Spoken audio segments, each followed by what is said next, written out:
Hello, hello. Welcome live, everyone. Nice to see you. Yes, I'm having why your chord changes are slow and also how to stop muting chord changes. That's what we're going to be talking about today because I did a live in my private community the other day, and this is a question that multiple people asked. They're like, how do I make my chord changes faster? How do I get them to stop muting and sound better? So this is what we're going to do on today's live. So we have chord changes, all right? And we don't want to practice in a way that makes us keep our chord changes slow. So most people, they'll practice either with themselves or they'll practice with a metronome and they'll just go very slow. Like say we're working on a C to G chord change, all right? And they'll just do this and they'll kind of go at their own speed. What is comfortable for them. Okay, what is comfortable? All right. So this is what we're doing. We're going back and forth. All right. And then they're like, great, my chord changes aren't getting faster. This is the speed I can do them at. Okay. Not realizing that in order for chord changes to go faster, you have to actually push yourself. Okay. Actually have to push yourself to go faster. Okay. So what does that mean? That means you might have to get a metronome. That's what I recommend. Or some people, they have a hard time practicing with a metronome. They actually prefer a drum beat, like a beat buddy. Okay. So I'm going to put this on here. This is a metronome. And I'm going to put it maybe at like 100. Well, most people can do like 40 beats per minute pretty easily, 40 to 50, because 50 is pretty slow. So this is going to do, I'm going to put the metronome on 50. Okay. And this is where people are comfortable. Okay. So this is where they're comfortable and they're going C, G, C, G, C. Okay. And they're like, great, this is as fast as I go. I can't go any faster. And the problem is they never push themselves to go faster. Okay. So if 50 beats per minute, that's 50 clicks on the metronome, is the fastest you can go, here's what you have to do. Okay. You have to go up to 60. And you're like, Lauren, why would I go to 60? I can't even do them at 50. And it's for the same reason. I always use the explanation. So I love sports cars. I like driving fast too. And you're driving on the highway. Okay. And sometimes I get a little gas. I put a little bit too much gas in the car and I look down and all of a sudden I'm going 100 and I'm like, oh no, I'm going 100 on the highway. I need to slow down, right? So then I come back to the speed limit, which is probably closer to 65, right? So maybe I come down to like 70. Okay. So this is miles per hour, not kilometers per hour. So I go from 100 miles per hour to 70 miles per hour. Now I feel like I'm moving at a snail's pace because I was just going 100 miles per hour and I got used to how that feels, right? And then I came back down to 70 and now I'm like, you ever do that? And you're like, man, I feel like I'm dragging. And this is what this creates when we put the metronome together. Okay, so when we get this and we put this on 60, when 50 was your max, you're going to push yourself. All right, and you're going to have to go faster. And you go, and your chords, all of a sudden, they might start sounding like this, okay? That's what might happen with your chords when you go faster. And then you're like, okay, I can still make the chord changes. They sound a little bit sloppy. Let me see if I can even go faster. Let me try 70. Then you go up to 70, and all of a sudden it really just like completely falls apart. But that's okay. Now what you do, so 50 was your max, right? Now you come back to 55 beats per minute. Okay, so 55 is faster than 50, but it was slower than 60, and it's definitely way slower than 70. And now you try 55, and all of a sudden, it might seem a little bit more doable. It's just a little psychology of giving you perspective.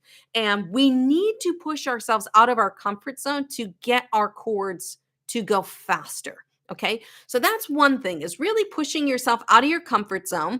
Number two is not always going for perfection. Okay, we always want the chords to sound perfect, and I'm going to talk a little bit more about that later and some tips on that that would help as well. But what was I just talking about? Goodness gracious.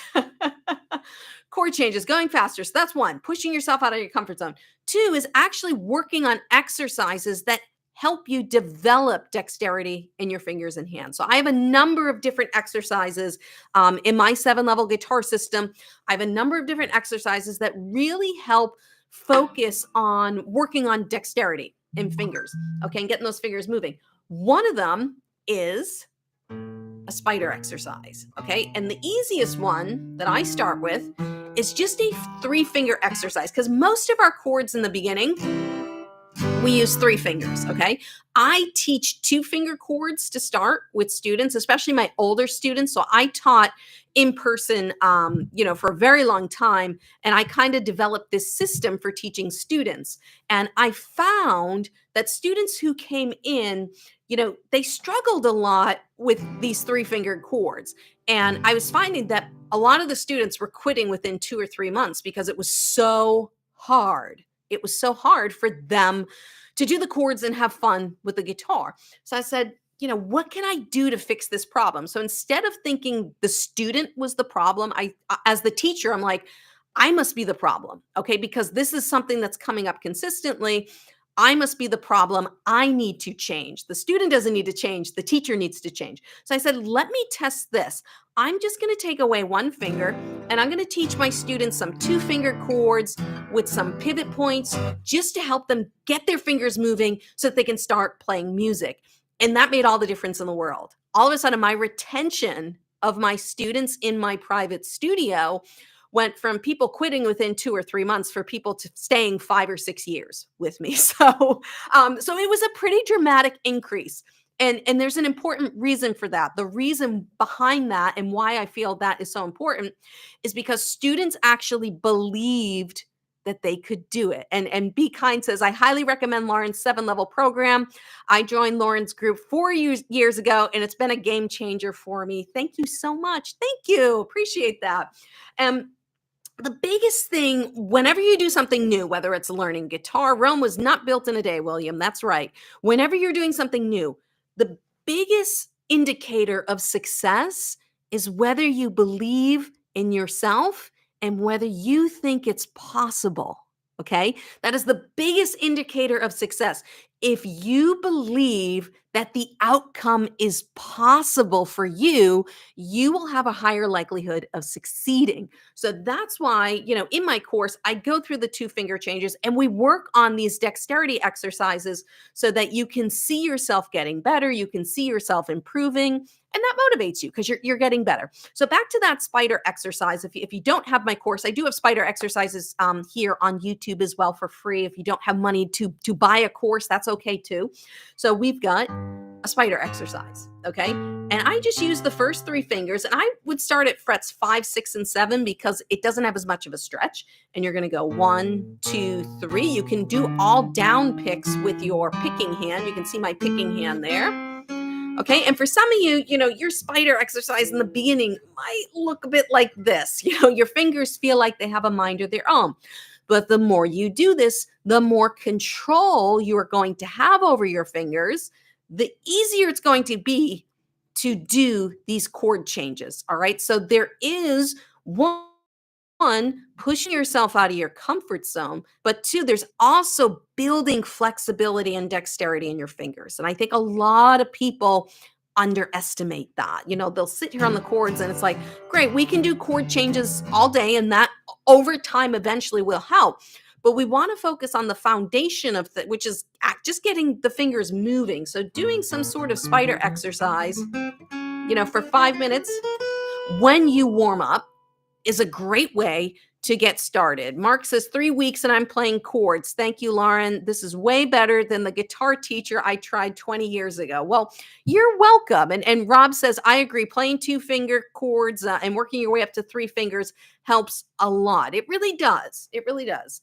Nitha says, I was just practicing C to G seconds before she came on. I'm thinking of taking the 7th level. I hope you do. I hope you do, because there's a lot of great tips in there. And, the difference between like learning free on here on YouTube, like I have a lot of stuff for free here on YouTube, and I understand that not everyone can afford, $297 for a course, which is what my 7-level program costs. But that's about a year's worth of lessons. And if you had to do that in my music school, we charge about $200 a month for one lesson every week.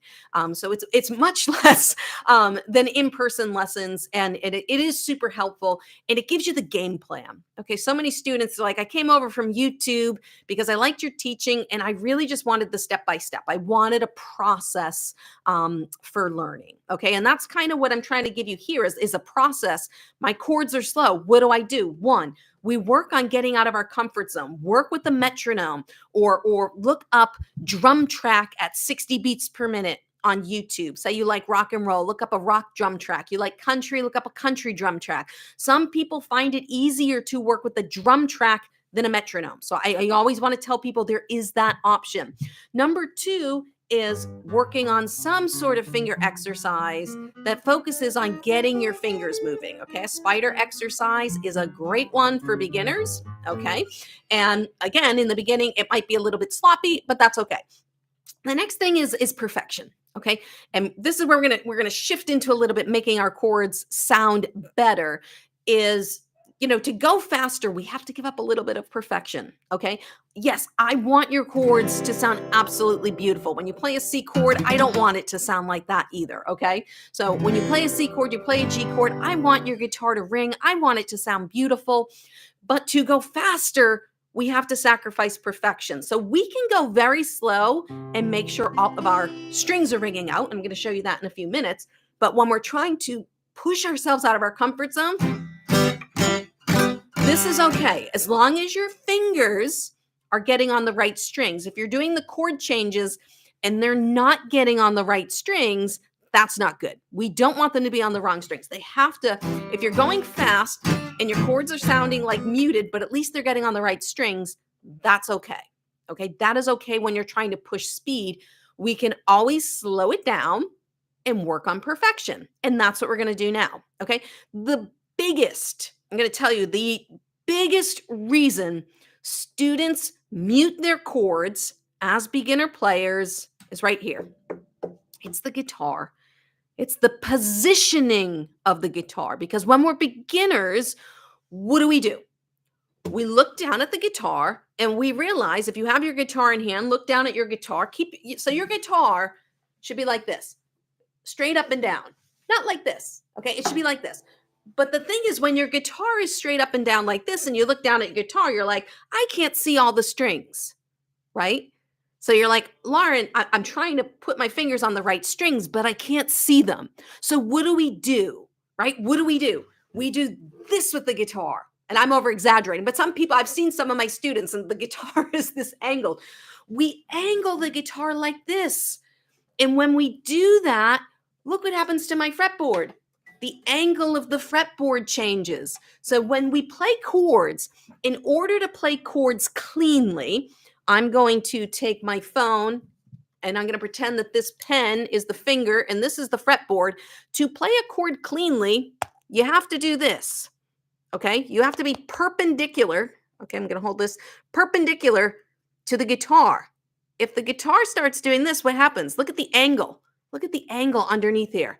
Guess what? That means the bottom of your finger is going to start catching the string below. And that's what happens with a lot of people, particularly on D chords. I saw someone over here ask about a D chord, particularly on the C chord.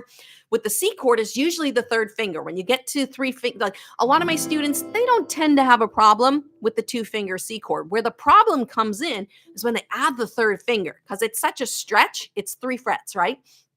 And what they do is that, they're looking down, the guitar's like this, and now that D string is muted. Now watch, I'm not going to change my fingers at all. All I'm going to do is straighten out the guitar.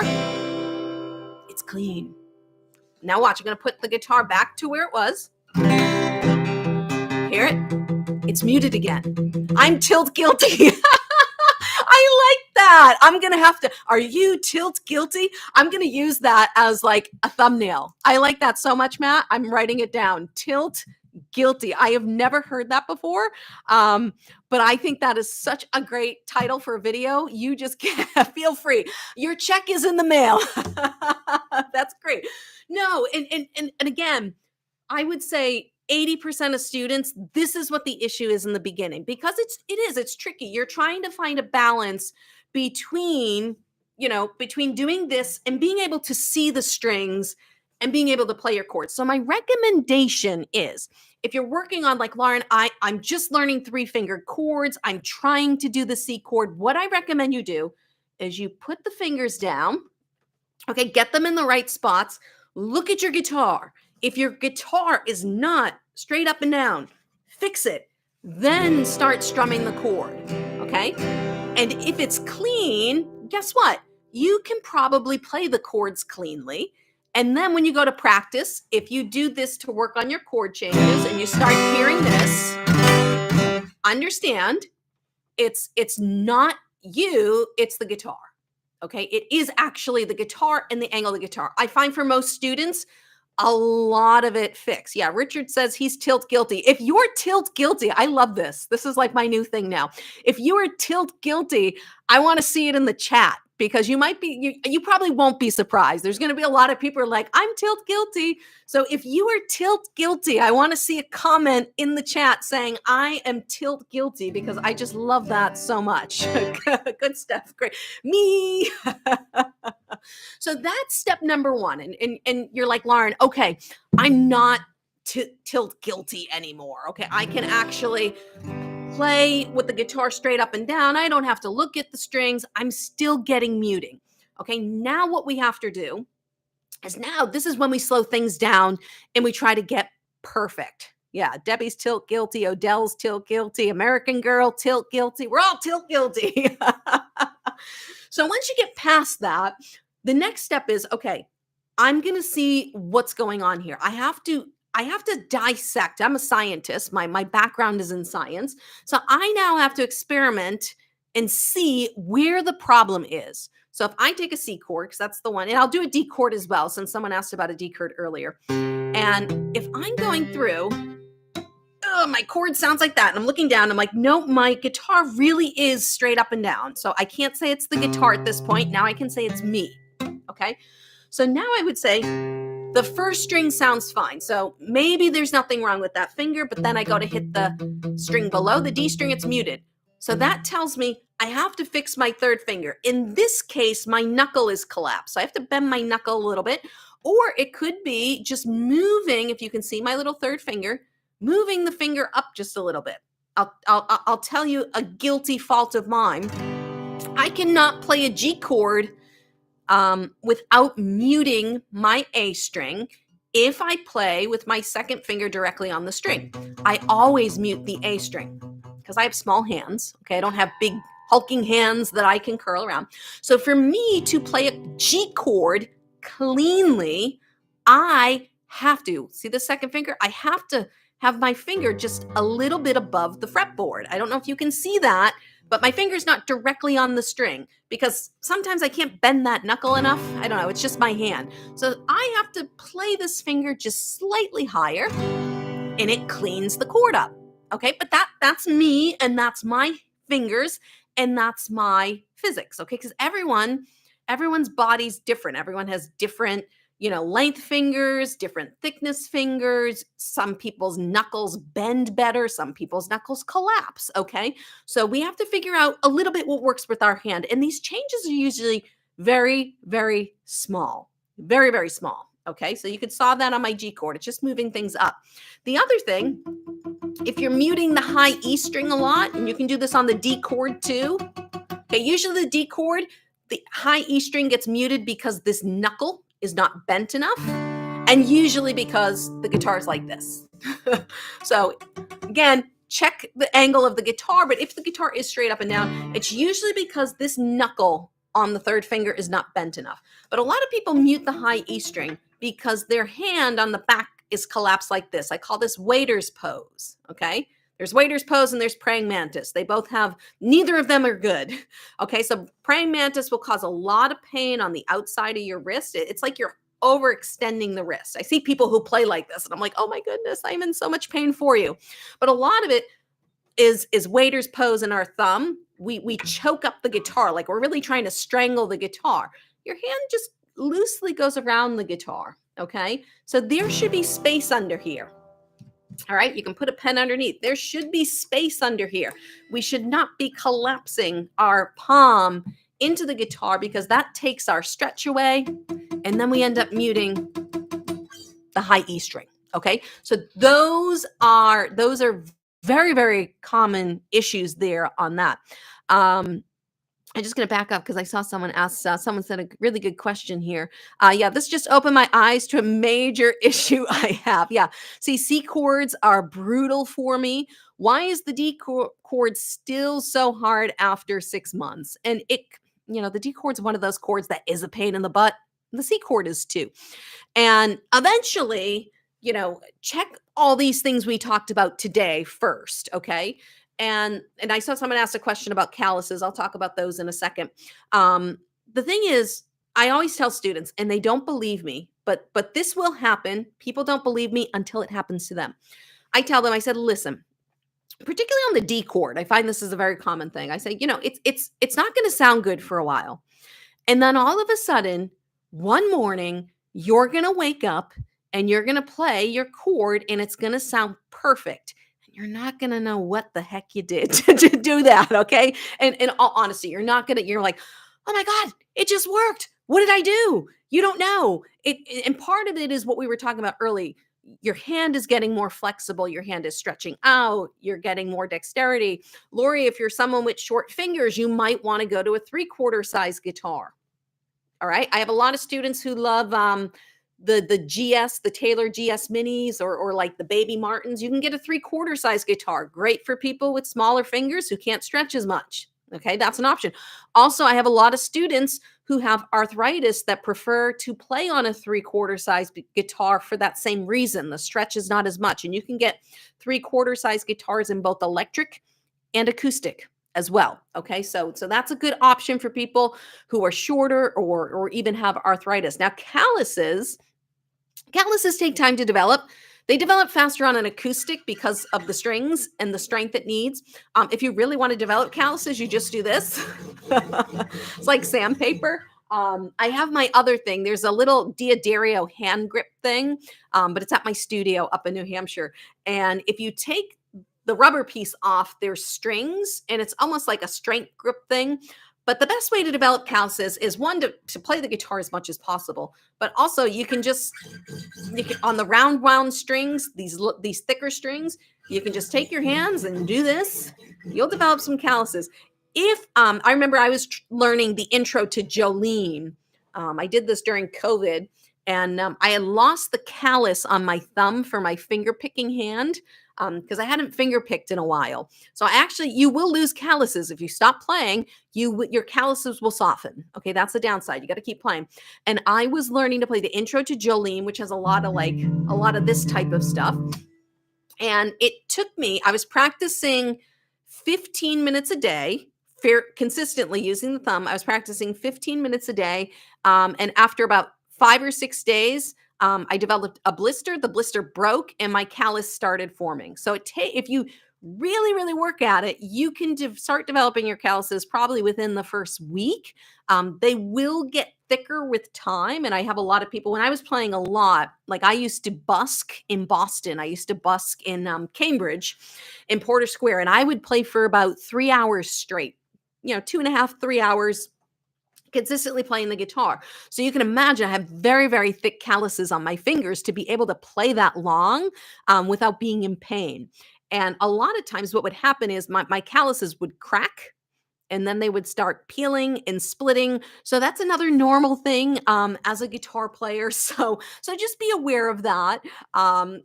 Matt says, I learned my first anything via Lauren's videos. Oh, that's awesome. Thank You by Led Zeppelin is a great D chord song. Yeah, there's a lot of great songs that use D chords. Even another good song, if you want to play it all Ds, is Free Falling. I think I have a beginner tutorial here on YouTube for Free Falling.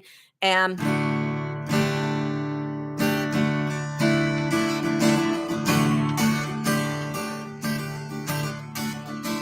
D chords and what we call suspended chords. So you probably see my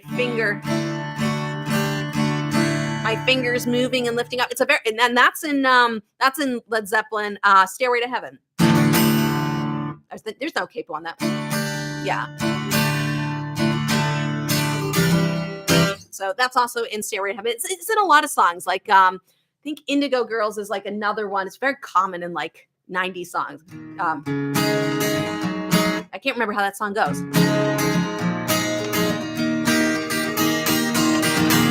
So it's a really cool little D sus little trick. It's fun.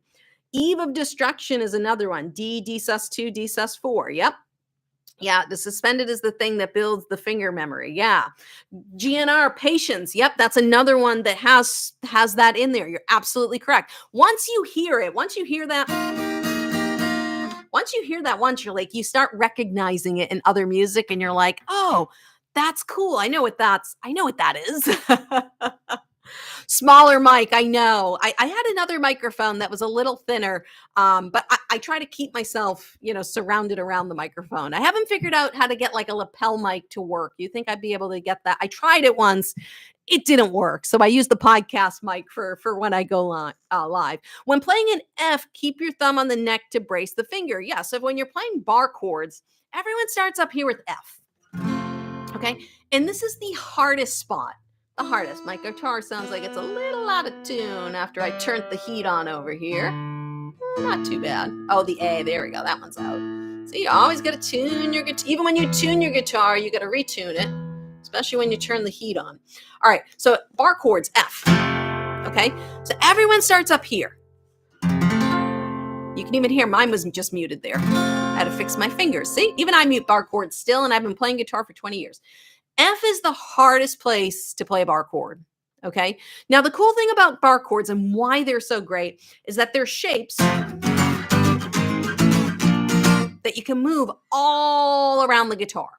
So my recommendation, if you're learning bar chords, is to start in the middle, around fret 5 or fret 7, because the string tension is much less in the middle. And part of playing bar chords is about strength. Okay, so you do need a strength component. You eventually will develop a little callus on the side of your finger. So basically your first finger becomes a little capo. And, so I would recommend starting here and working your way back. It's always going to be easier to play it on an electric guitar because the electric guitar is thinner. And a lot of students then ask me like, Lauren, how do I get my chord changes faster when I'm going from a bar chord to like an open chord? And that's a great question. And so usually I will start people, we'll put a capo. I'll put a capo maybe on the 5th fret. And I said, okay, we're going to go F to C. Because the cool thing about that is the C chord has a pivot point. We can leave our 3rd finger in place. And now you can start practicing rotating in and out of a bar chord. Okay. Because again, it's all about muscle memory. So once you get this shape in your fingers, because this shape is also the shape for like a B minor chord. It's just everything's moved down one string. So if you can develop the muscle memory for this shape, you can start moving it around the guitar. And again, I start here because the strings are thinner, they're lighter. It's more likely that you are going to get a clean sound. Yeah, Joseph said, we'll put a capo on the 2nd or 3rd to play the bar chord. Exactly, just like I did here. I use the 5th fret. Either way, it doesn't matter to me. And I have a course, Power and Bar Chord Mastery, and I have some exercises to kind of like to help you, get used to the bar chord shape without even barring your without barring the guitar and having it sound nice. Because a lot of it is strength and comes down to muscle memory. And again, going back to the beginning, relaxation. Relaxation. Is your hand stretched out enough for this? I know students, they jump into bar chords way too early. They're very, very frustrating. They're amazing. I was working on a song with some students. We were actually doing Torn by Natalie Imbruglia, which I'm going to do a video here. And cool thing about bar chords is you can get percussive with it.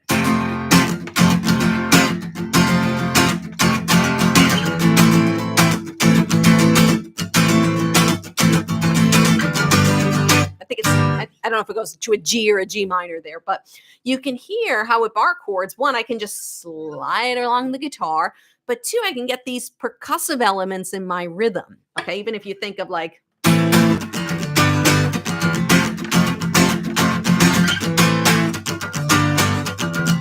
okay, like Stairway to Heaven type stuff, you can get really cool sounds out of your guitar with bar chords, but do not rush into them.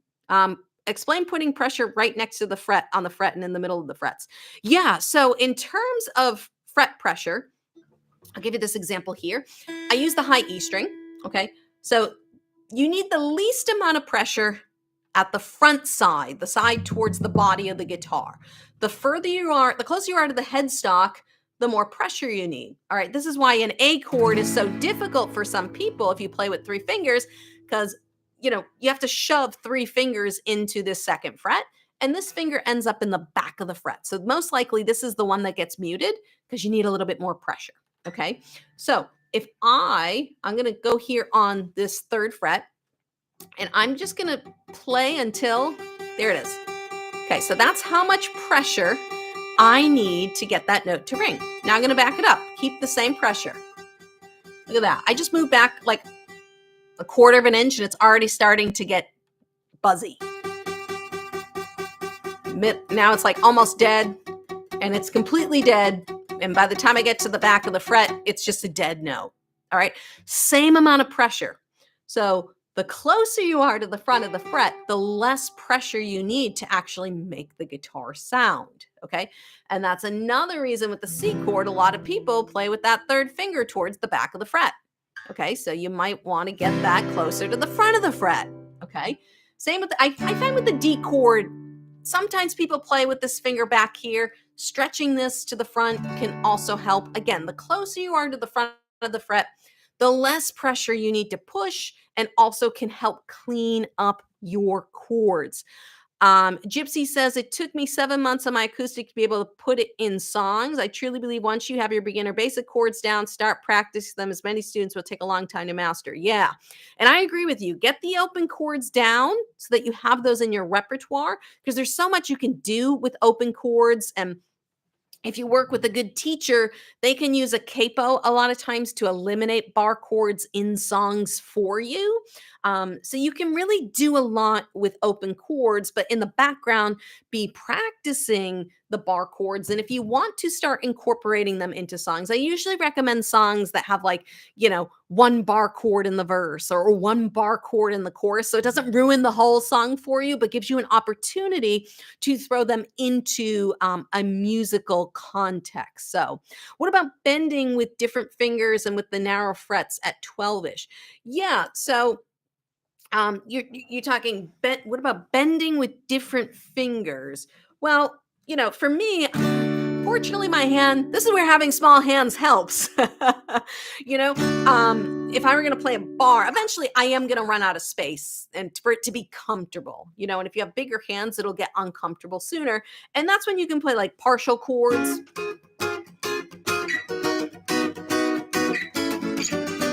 Why a lot of electric guitar players probably play inversions and stuff up there. Pinky bends. Are you talking about like bends? Like bending a string, or actually bending the pinky? Because sometimes it's hard to bend the pinky, and again, that's where you could go back to a spider. Yeah, so pinky bends. I would never bend a note with my pinky. It's a weak finger. I always do bends with the 3rd finger. And it's much easier to do them on an electric guitar with thinner strings. So when I play my electric, I use hybrid strings. So I have thicker strings on the top side of the guitar, the thick strings, and then on the bottom of the fretboard, I have very thin strings, because for me, it's very hard for me to bend notes in pitch with thicker strings. Okay, and probably the same on an acoustic because these strings are thicker, but when you're doing a bend, you want to push into the guitar and up. Okay. I don't typically bend with my pinky because it's just a weak finger. I would rather, I'd rather move the finger up and bend. So I usually do bendings, with my 3rd finger. just because it's the stronger finger for me. Yeah. Yeah. And it'll be easier on an electric than an acoustic. But that's what I always bend with my third finger because that's my strong finger. And I can also, you can see my thumb is above here. Some people like this. Some people, some people are for this, against this. I like to leverage and use that as like almost like a fulcrum to really get that to bend. But I have all three fingers. I'm using all three fingers. I'm not just using the third finger. I'm using all three. I'm pushing into the fretboard and up. Okay. Have you ever, or do you use a slide? I don't know how to play slide guitar. I know the concept of it. I've never used one. It's definitely not with my wheelhouse. Yeah, Stevie Ray Vaughan uses thick strings. Hey, exactly, and that's what it is. It's a preference. You'll get better sounds with thicker strings. I just admit, I am female and I'm not as my hands are not as strong as a man. So I have no issue with saying that. So I just tend to use lighter strings because for me, it just makes it easier to bend and pitch. But understand there are trade-offs with the guitar. If you use thicker strings, you will get a better sound. That's why I like those hybrid strings, because I can use the thicker strings on the top so that when you're playing, you're when you're playing your power chords and your bar chords, you can get the beefiness on the bottom, but then I can do the bends and get them in tune. So like my Ibanez has hybrid strings. So on the bottom is nines, which are thinner electric guitar strings, and on the top are tens. Did I say that right? Bottom is nines, which is thinner strings. On the thicker strings, I have tens. Okay, so slightly, they're called, I don't have a pack here, but they're hybrid strings. Diodario sells them. They're pretty cool. Yeah. So someone said, yeah, after a stroke, theirs is hard to work. Yeah, and if you're someone who has, weakness in your hands, or you had a stroke, or you have arthritis, listen, there's no problem with going to lighter strings. Okay, whatever you need to do to make the guitar playable is what you need to do. It's about having fun. It's not worrying about like what other people think, or people being like, I get so much crap. People all the time are like, that's not a C chord. You can't play a C chord with two fingers. Yes, I could play a C chord with one finger if I wanted to. That's a C chord if you just play the bottom three strings. G, B, E, or sorry, G, C, E.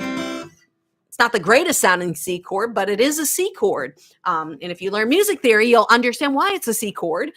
But there's no right or wrong way to do it. I had a woman who used to take in-person lessons with me, and she really is. She had bad arthritis in her fretting hand, and she just wasn't able to play bar chords. It was like the pressure she needed to create them was just too much. It aggravated her arthritis. So what we did instead is we stuck with open chords. If there was a song that I could use a capo to get rid of the bar chords for her, I would, or we would use like modified versions of chords on the bottom strings. This way she didn't have to bar. Okay. So, that's the great thing about guitar. And a big thing that I preach, even in my lessons, even in my 7-level guitar system, guitar is a journey. Okay. And if life is also a journey, and it's different for everyone. Okay. We all come to guitar for different reasons. We want to be like our favorite idols, or maybe we're trying to honor a loved one. Maybe someone left us a guitar, or for me it was my voice, because I grew up in a very strict Italian household. You just said yes, yes ma'am. So the guitar actually gave me a way to express myself, gave me an outlet for my emotions, and allowed me to just kind of manage my emotions during very difficult times in life. So that was a great thing for me. And I know lots of people who are coming to music because they are going through a dark period, and they're looking for that help. They're looking for that healing and that solace that music provides. So I will never tell someone that they can't do it. I might not have the exact method. Like, so say you're someone who doesn't have hands. I don't have a method to play guitar with your feet, but there are videos out there of people who are very good at the guitar and they don't have any hands. They play with their feet. They figure out a way to do it. Okay. And if you're someone, I have many students, Lauren, I'm missing this finger, or this, I lost this finger in an accident when I was a kid, or I was a mechanic and, I'm missing two fingers on this hand. What do I do? There's always ways to do it. Okay. There's always ways. And maybe it's going to be you're going to play lead guitar instead of chords. Maybe you're going to play melody instead of playing chords. Or maybe you're a righty, but you're going to play the guitar lefty because you have all the fingers on your right hand. All right. So usually a right-handed person plays with their left hand as the fretting hand. Well, if you're missing two or three fingers on your left hand, but you have all your fingers on your right hand, you might want to flip the guitar around and play as a lefty, because now you've got all your fingers for fretting. Strumming, yeah, maybe you're not going to be the greatest finger picker, but you can still finger pick with just these three fingers. Really good. You can do a lot with just these three fingers, finger picking, and that's all you need to hold a pick, or this. There's different ways. I know I show people hold a pick like this, but if you don't have an index finger, you can hold it like this. And if you don't have an index finger or a middle finger, hold it like this. Or you get I don't know if I have the Black Mountain pick here. I thought I kept one here. There's Black Mountain picks that they must be on my desk over there. You can clip to your thumb. You don't even have to hold the pick. All right. There are options. There are tools out there. Okay. And let's go back to what I said in the beginning. You have to believe that this is possible, right? You have to believe that you can play this instrument and that you're going to be able to do it. And that's the great thing even about my 7 level with the community, because there's other people in there who are just like you, and they're like, I did this too. I just, I didn't think I was going to be able to do this. And 6 months down the road, look at me now, I can actually do it. So it's great to have that little support system as well. But I want to tell you that if you want to play the guitar, you can. Okay. You just have to figure out the methodology that works for you, whether it's me, whether it's another teacher here on YouTube, whether it's an in-person teacher. If you have a great teacher locally, that is always, always the best method. But unfortunately, those are hard to come by in person. Okay. So it is really hard to come by a good teacher that knows specifically how to teach beginners. It's very hard for very, very good guitar players to go back to that beginner level and break things down, because they're so advanced. It's really hard for them to go backwards. And they're great guitar players. They're phenomenal guitar players, but they might not be the greatest guitar teachers. Okay. And I've had a number of students who've come through my course, and they're like, I took lessons with this teacher for 3 or 4 months, and I learned more from you in a week than I did with them in 4 months. And that happens. And that's what happens when you have structure too, because a lot of in person, and I took guitar lessons too in person, and I was like, this person sucks. No, but it's the difference between a good teacher and a bad. I've had good teachers and I've had bad teachers. And I try to imitate one of my teachers that I had. Thank you, Matt, for your £4 donation. I appreciate that. Thank you so much. And I love the little coffee, the little bird with the coffee. That's a great one. Thank you so much, Matt, and appreciate it. And thank you for the tilt guilty. I'm totally using that. We'll give you credit. But I modeled my teaching off a teacher I had when I finally took lessons, because I was so frustrated. I had been learning the guitar on my own for like 10 years. And I really wanted to get good at it. And I was like, everyone else has been playing guitar for like 1 or 2 years, and they're way better than me. I've been playing guitar for 10 years. And the thing is, I didn't know what I didn't know. Like, I didn't know how to finger pick. Like, how do I teach myself to finger pick? I don't know the technique. What's the best way to do it? So I worked with the teacher so that I could find the things. Thank you, Joseph. Appreciate it. You're the best. Thank you guys for your little donations. I love it. Thanks for being here with me on Saturday morning. And she had everything. She had worksheets, and everything was laid out in like a map, and you knew exactly what was coming up. You knew exactly what was next. And when I started teaching, I was like, that's how I want to teach. I want my students to come in the door and know that I've put some time in to their lessons before they even walk through my door. Because a lot of teachers, what they do is they wing it. Okay. There's a lot of teachers who wing it. They wait for you to come in the door. What do you want to work on this week? And you're like, I don't know. I thought you had a game plan for me. You're supposed to tell me what we're working on this week. I noticed the neck angle is higher and it's still best. Yeah. So I always have my neck like this. This is the most ergonomic. Let me be 100% honest before some music purist yells at me, because they always do. The most ergonomic position is what we call classical position, which is this, okay, which is your guitar in between your legs, neck pointing really high, because this takes all the pressure off the wrist. I don't particularly like to play my classical guitar like this. I think it feels weird. I don't mind playing my electric like it. But for me, I prefer to put the hump, where's the hump? This hump on my thigh. I put it on the side, and then I use my guitar strap. If you do not have a guitar strap, you should get one. I use my guitar strap to help me keep the neck of the guitar in a high position so that I can still get the benefits of having the guitar up tall. Okay. So you never want your guitar to be like this. You definitely do not want it to be like that, because look at my wrist. That's not going to help you. So up like this. Okay. This way, nice bend in your elbow. You don't have too much of a creak in your wrist. No praying mantis. Okay. This when you start lowering the neck, the praying mantis starts hurting. All right, that happens. So good question. That is the most ergonomic way to play. What is your opinion of a Yamaha FG800 guitar for a beginner? I don't know, because it's not always the model of the guitar. It sometimes it's the size of the guitar. So I always tell students the best guitar is the guitar that is most comfortable for you to hold, and it should be preferably, if you can spend $500 on a guitar, you're going to get a really good guitar. Okay, better than like the entry level ones. It used to be 300, but I think with inflation now, even 300 to 500 is a good range to spend, is particularly on an acoustic, because acoustics, the quality of the guitar will greatly improve. They're also easier to play. Now, this guitar here, this isn't a grand auditorium. This is not a dreadnought. So a dreadnought would be a little wider.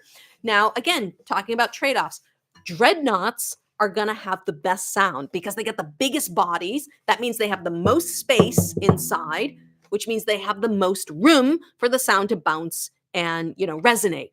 Now, this is just a little bit smaller than a dreadnought. I also like on these Taylors, and there's some other models, I don't know if you can see it, has like a little angle here, which is nice, because sometimes when you're doing this, my crafter doesn't have that, and the edge of the guitar will dig into your bicep. So that's also a consideration. But I always tell people the most important consideration is sizing and comfort. Okay, just we were talking earlier about 3/4 size guitars. All right, if you're someone that's maybe 5 feet tall, 5'1", 5'2", you might want to consider a 3/4 size guitar, or some sort of parlor size guitar where the body is much smaller.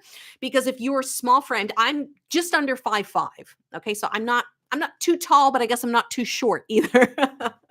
So I'm about 5'5". All right, my aunt, who I went and saw yesterday, my great aunt, who's 98, she's probably about 5 feet tall. So compared to her, I'm a giant. But for someone like her, if I was going to teach my aunt to play guitar, I wouldn't give her this guitar. It'd probably be too big for her. I would probably recommend, the Taylor GS Mini or another 3/4 size guitar. Yeah, I wish I could afford the 314. Yeah, this is a 324 CE. And I bought this a couple years ago. I hadn't bought a guitar in probably over 10 years, because I know guitar acquisitions.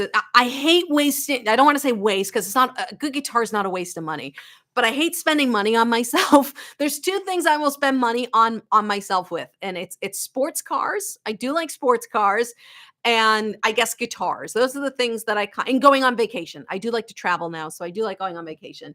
But I hadn't bought a guitar. The Crafter was the last guitar I bought. I hadn't bought one in 10 years, and I was starting to do my live events. I have a live event coming up in August. It's going to be my last big live event. So if you're interested in playing guitar with me live here in the Boston area, go to laurenbateman.com/events to learn more. We have a few tickets left if you want to get in. It is going to be the last live event that I'm going to be doing of this kind, where it's a larger group. So if you're interested, come on out, have fun, play some music with us. But I needed a guitar. My Crafter, all the inputs are broken, and it would be a pain in the butt to fix it. So I was like, well, maybe I should just get a new guitar. And I always wanted a Taylor. I could just never afford them. So it was my birthday. I think I got it for my 40th birthday. My wife was like, you should listen, like, you've been working so hard. You should spend some money on a guitar and get yourself something nice. So when your spouse tells you to spend money on guitar, you don't wait, you don't hesitate. They can always change their mind. So when your spouse says or your significant other says, "Honey, you should buy a guitar," go right online and buy that guitar, okay? So that would be my advice, well, last point, your ancestors from Austria. Austria is in the house there. Good things come in small packages. That is right. I have a parlor up in New Hampshire that PRS sent me. Nice sounding guitar. They're just smaller, but they pack a little bit more of punch, and maybe that's what you want. This has like a warmer sound to it. So it really just depends. It's all personal preference, but you have to get something that's comfortable that you're going to love to play, because if you don't love it, you're not going to want to play it, and you're not going to practice. And then you're not going to make progress, and then you're not playing the guitar, which is not the point. And I understand sometimes you're working within a budget. If you're working within a budget, go on Facebook Marketplace or go on something like Craigslist. I don't know what they have in the UK. Go on a used market site and see if you can find a nice guitar for used. I've seen some people get some really nice guitars for about 50% off. Okay. So that's my recommendation. I'm 5'4" female. I bought the Zager OM size. It's perfect. Dreadnought was way too big. Yeah, I agree. The Dreadnought, even for me, is a little bit too big, and I'm only slightly taller than you. But I feel with the Dreadnoughts like I'm crawling over the guitar. This is a little bit more comfortable, and it's a great balance. What kind of amps do you like for playing live? I actually have that here. Let me grab it for you, just so you can see. I'm not endorsed by any of these people. So when I talk about this stuff, this is just stuff I actually use. I have no endorsements with Fishman. This is the amp that I would use to perform live, especially if I was playing in a tavern. The reason I like this is because there's 2 channels, so I could plug a guitar and a microphone into this. These are really great amps for acoustic guitars. I really love like the Fender Champions, which are great for electric if you just need a small practice amp. I don't know. This is the Loudbox Mini. I don't know how big this one is. I don't know if this is 40 watts or what this is.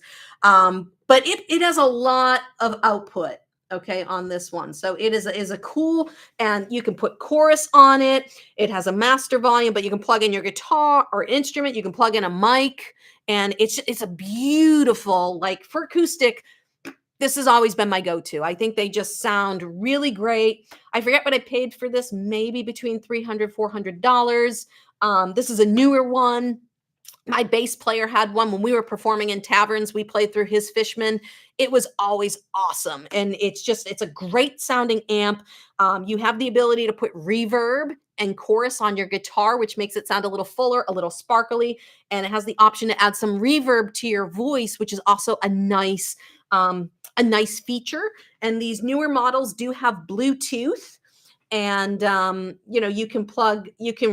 I don't have the cable here, but in the back there's a little input, so if you want to play your music through the amp and then strum over it, you can do that as well. So great overall amp. I do think they have a smaller version of this, but hands down, acoustic guitar amps, Fishman.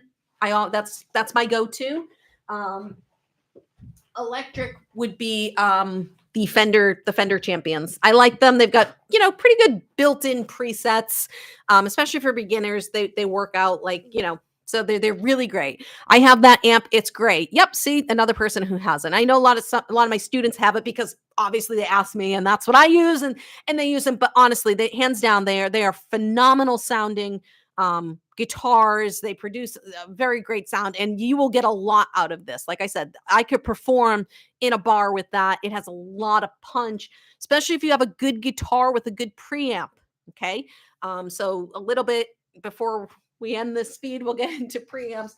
So there's electronics in this Taylor, and there's electronics in some of my other guitars. So if you have an acoustic guitar with an input, all right, that means you can plug it into an amp. Thank you, Thor. Ooh, I have Thor on the. That's awesome. Thank you so much. Thanks for your instruction and inspiration. You are so welcome. That is so cool. I love that. And I love your little person there. So preamp is just basically how powerful the output is to a PA system. So these guitars, when you're spending $2,000, $3,000 on a guitar, you're paying for the electronics at that point. Up to some point, you're paying for the wood and, like the tuning pegs and some of the mother of pearl and some of the inlay stuff. But then it gets to a point where you're actually paying for the electronics inside the guitar. And that's usually when you start moving into your four figures for guitars. So I have an Ibanez over there. Doesn't have the greatest preamp. So on that guitar, I spent like $300. That was a $300 Ibanez. If I plugged that into a PA, we had to jack the volume up on the guitar and the PA to make it loud enough. This Taylor, I can just barely have the volume on and it cranks. Okay, so your electronics will improve with pricing as well. Yeah, and a good luthier can make crap sound wicked. So that's a great gypsy notice. If you get a guitar, even if you have a crap guitar, you can take it to a luthier. They can probably shave down the bridge, make things a little bit easier for you to play, because that's what you get when you have a more expensive guitar. You just have something that is set up and balanced a little bit better. Like my first guitar I see hanging over there, my Ibanez, like the strings are this far away from the fretboard. It's very hard to play. Okay, we call that the action on the guitar.